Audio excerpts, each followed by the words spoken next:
ഷൈജു കുര്യച്ചനെ ഈ ദേശീയതയിലേക്ക് ഞങ്ങൾ ആദ്യമായി സ്വാഗതം ചെയ്യുന്നു. ഇന്ത്യയുടെ വികസനം എന്ന് പറയുന്നത് നരേന്ദ്രമോദിയുടെ സ്വപ്നം മാത്രമല്ല, താഴേക്കടയിൽ കിടക്കുന്ന ഓരോരുത്തരെയും കരം പിടിച്ചുയർത്തുക.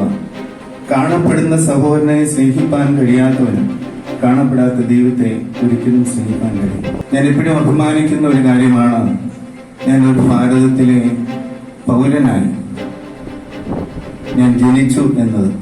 നമസ്കാരം. ഓർത്തഡോക്സ് സഭയുടെ നിലയ്ക്കൽ ഭദ്രാസന secretary reverend Shaiju Kurian BJP അംഗത്വം സ്വീകരിച്ചു. പത്തനംതിട്ടയിൽ NDA സംഘടിപ്പിച്ച ക്രിസ്തുമസ് സ്നേഹസംഗമത്തിൽ വെച്ച് കേന്ദ്രമന്ത്രി V മുരളീധരൻ ഫാദർ ഷൈജു കുര്യനെ BJPയിലേക്ക് സ്വാഗതം ചെയ്തു.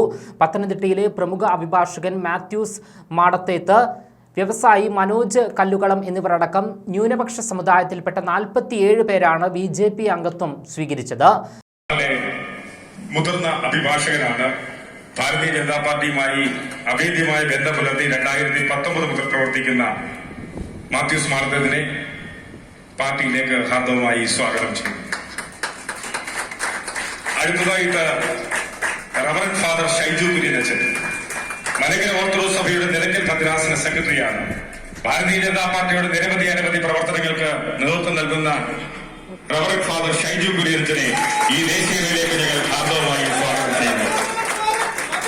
കേരള വ്യാപാരി വ്യവസായി ഏകോപന സമിതി പത്തനംതിട്ട യൂണിയന്റെ സ്ഥാപക സെക്രട്ടറി, കാഞ്ഞിരപ്പള്ളി രൂപത കത്തോലിക്ക കോൺഗ്രസിന്റെ സെക്രട്ടറിയുമായ മനോജ് കല്ലുകുളത്തിനെ വളരെ ആർദ്രവമായി പാർട്ടിയിലേക്ക് സ്വാഗതം ചെയ്യുന്നു.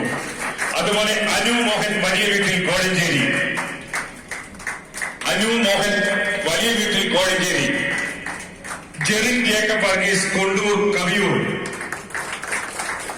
ടൈറ്റസ് ജോർജ് കൊണ്ടൂർ ജയിലില്ല കവിയൂർ, ശ്രീമതി രാജി സുഭാഷ് ഓരിക്കൽ ഹൗസ് ഇലവേലൂർ, ബിനോയി വേലൂർ വെട്ടിപ്പുറം, ലിജോസി മാത്യു ചിറ്റുമെരുപ്പേൽ പത്തനംതിട്ട. ഭാരതം വികസിത രാഷ്ട്രമാകുന്നത് സ്വപ്നം കണ്ടിരുന്നയാളാണ് താൻ എന്ന് ഫാദർ പറഞ്ഞു. ഭാരതത്തിലെ പൗരനായി ജനിക്കാൻ കഴിഞ്ഞതിൽ അഭിമാനിക്കുന്നു. സഭാ ശുശ്രൂഷകനായി വിദേശ രാജ്യങ്ങളിൽ പോകുമ്പോൾ ഭാരതവുമായി താരതമ്യം ചെയ്യുമ്പോൾ വിഷമം തോന്നിയിരുന്നു. മോദിജി പ്രധാനമന്ത്രിയായതിനു ശേഷം ഭാരതം കുതിക്കുകയാണ്. ഇന്ത്യയുടെ വികസനം മോദിയുടെ സ്വപ്നമാണ് എന്നും ഫാദർ ഷൈജു കുര്യൻ പറഞ്ഞു.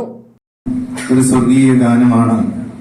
അത്യുന്നതങ്ങളിൽ ദൈവത്തിന് മഹത്വം, ഭൂമി ദൈവപ്രസാദമുള്ള മനുഷ്യർക്ക് സമാധാനം. സമാധാനം എന്ന വാക്ക് ക്രിസ്തുദേവൻ ജനിക്കുന്നതിന് മുമ്പേ പ്രവചനങ്ങളിൽ എഴുതിയ ഒരു വാക്കാണ്. അവൻ സമാധാന പ്രഭു എന്ന് വിളിക്കപ്പെടും. ക്രിസ്തുവിന്റെ തിരുജന്മം മുതൽ ഉദ്ധിതനായ കർത്താവ് വരുമ്പോഴും അഭിസംബോധന ചെയ്യുന്ന ഒരു വാക്കാണ് നിങ്ങൾക്ക് സമാധാനം. സമാധാനം എന്ന മലയാള വാക്കിന്റെ അർത്ഥം സമമായ ആദാനം, സമമായ തൂണ്. ഞാൻ എപ്പോഴും അഭിമാനിക്കുന്ന ഒരു കാര്യമാണ്, ഞാനൊരു ഭാരതത്തിലെ പൗരനായി ഞാൻ ജനിച്ചു എന്നത്. ഇത്ര വിവിധമായ സംസ്കാരമുള്ള മതബഹുല ഭാരതത്തിലെ ഒരംഗമായതിൽ അഭിമാനിക്കുന്നു. പലപ്പോഴും സഭയുടെ ശുശ്രൂഷയുടെ ഭാഗമായി ധാരാളം വിദേശ രാജ്യങ്ങളിലൊക്കെ ദൈവവചനം പറയുവാനും ഇടവ ശുശ്രൂഷയ്ക്കുമൊക്കെ പോകുവാനും വെൽഹിന എനിക്ക് അവസരം ലഭിച്ചിട്ടുണ്ട്. അവിടെയൊക്കെയും പോകുമ്പോൾ ഓരോ രാജ്യത്തിന്റെ, പ്രത്യേകിച്ച് അമേരിക്ക, കാനഡ, ഓസ്ട്രേലിയ, യൂറോപ്പ് രാജ്യങ്ങളിലെ വികസിത രാജ്യങ്ങളിലെ ആ ഡെവലപ്മെന്റ് കാണുമ്പോൾ എന്റെ ഹൃദയത്തിൽ വളരെ ദുഃഖം തോന്നിയിട്ടുണ്ട്. ഞാൻ ജനിച്ച എന്റെ ഭാരതം, ഞാൻ ജന്മം കൊണ്ട ഈ പുണ്യഭൂമി അതൊരു വികസിത രാജ്യം ആകണമല്ലോ.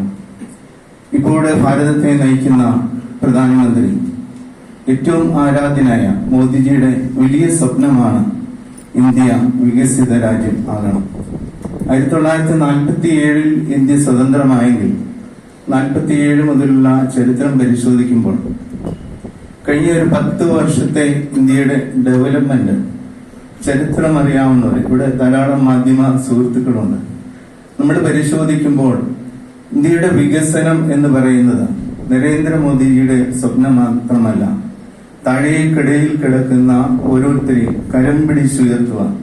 ആ രാഷ്ട്ര നേതാവിന്റെ ദീർഘവീക്ഷണം അത് സ്വന്തം നന്മയ്ക്ക് വേണ്ടിയല്ല, ഇന്ത്യയിലെ ഓരോ പൗരനും എന്റെ സഹോദരനും സഹോദരിയുമാണ്. ക്രിസ്തുവചനത്തില് വിശുദ്ധ ബൈബിളിൽ പറയുന്നുണ്ട്, കാണപ്പെടുന്ന സഹോദരനെ സ്നേഹിപ്പാൻ കഴിയാത്തവന് കാണപ്പെടാത്ത ദൈവത്തെ ഒരിക്കലും സ്നേഹിക്കാൻ കഴിയും.